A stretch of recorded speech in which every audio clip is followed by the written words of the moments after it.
Kanyakumari beach ಹೋಗ್ತಾ ಇದೀವಿ ರೀ. ವಿವೇಕಾನಂದ ಸ್ಟ್ಯಾಚು ಇಲ್ಲಿ ತೊಗೊಳ್ಳೋ ರೇಟ್ಗೆ ನಮ್ಮ ಕಡೆನೇ ಬರ್ತವೆ. ಇಲ್ಲೆಲ್ಲ ಡೂಪ್ಲಿಕೇಟು, ದಯಮಾಡಿ ಯಾರು ತೊಗೊಳಕ್ಕೆ ಹೋಗಬೇಡಿ. ನೋಡಿ ಕಮ್ಮಿ ಅನಿಸಿದ್ರೆ ತೊಗೊಳ್ಳಿ. ಬಟ್ಟೆ ಎಲ್ಲ ಕ್ವಾಲಿಟಿ ಇರಲ್ಲ. ಮಾಡಿದ್ರೆ ಟೋಪಿ ಹಾಕ್ತಾರೆ, ಅದು ಮಾತ್ರ ಹುಷಾರು. ಬರೀ ಮೋಸ. ಇಲ್ಲಿ ವ್ಯಾಪಾರ ಮಾಡಿದ್ರೆ ತೊಗೊಳ್ಳೇಬೇಕು, ಏನೇನೋ ಆಗಲಿ, ಇಲ್ಲಾಂದರೆ ಬಿಡಲ್ಲ ಅವರು.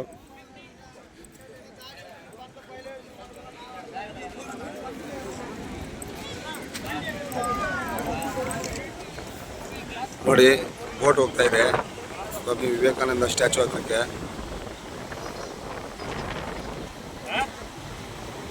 ಇನ್ನೊಂದೇನೆಂದರೆ ಈ ಸ್ವಾಮಿ ವಿವೇಕಾನಂದ ಅವರು ನಮ್ಮ ಕರ್ನಾಟಕದವರು, ನಮ್ಮ ಜಿಲ್ಲೆಯವರು ಅಂತ ಹೇಳ್ಕೊಳ್ಳಿಕ್ಕೆ ಹೆಮ್ಮೆ ಆಗುತ್ತೆ. ಅವರ ಪ್ರತಿಭೆ ಇಲ್ಲಿದೆ.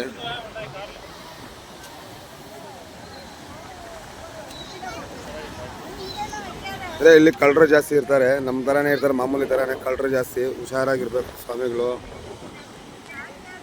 ಜಾಸ್ತಿ ಅಯ್ಯಪ್ಪ ಸ್ವಾಮಿ ಸೀಸನ್ ಅಲ್ವಾ, ಅವರೇ ಬರೋದು, ಅದಕ್ಕಾಗಿ ಸ್ಟೀಮರ್ ಹೋಗಿದೆ. ಇನ್ನು ಏನೋ ಕಟ್ತಾ ಇದ್ದಾರೆ ಅಲ್ಲಿ ಸೈಡಲ್ಲಿ.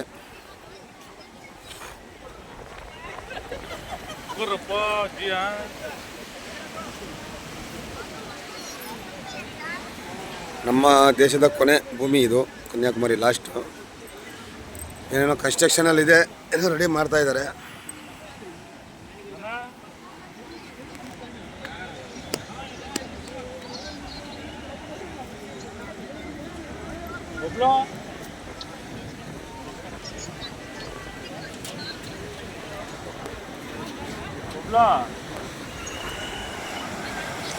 ಒಂದು ಸ್ಟೀಮರು ರಿವರ್ಸ್ ಆಗ್ತಾ ಇದ್ದಾರೆ ಇಳಿಯೋದಕ್ಕೆ.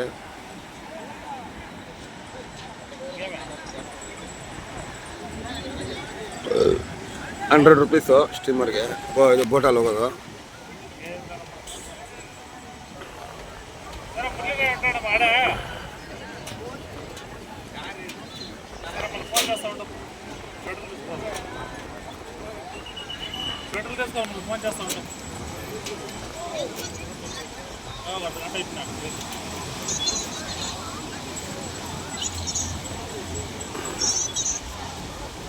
ದೇವಸ್ಥಾನ ಹತ್ರ ಹೋಗ್ತೀವಿ, ಅದು ತೋರಿಸ್ತೀನಿ. ಅಂದರೆ ಇಲ್ಲಿ ಏನಾದರೂ ತೊಗೊಳ್ಬೇಕಂದ್ರೆ ಹುಷಾರಾಗಿ ತೊಗೊಳ್ಳಿ. ವ್ಯಾಪಾರ ಮಾಡಿದ್ರೆ ಅವ್ರು ಬಿಡೋದಿಲ್ಲ. ಆಮೇಲೆ